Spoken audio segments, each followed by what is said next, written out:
Karşınızda Cem Yılmaz'ın parfümü. Memo Russian Leather. Eksi 48 derece soğuklukta bir fujer kokusu. Cem Yılmaz'ın parfümü.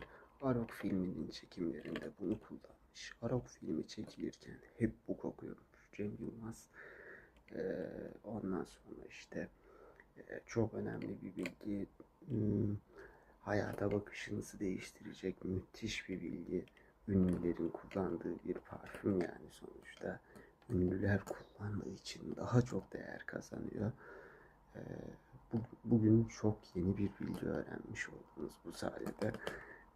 Çünkü ünlü parfümlerini öğrenince o parfümün alınabilirliği, yani alınma gerekliliği daha da artar yani, çünkü ünlüler kullanıyor. Bu bilgi ne işinize yarayacak bilmiyorum ama kullanırsınız herhalde yani. Hani sonuçta Cem Yılmaz'ın parfümü.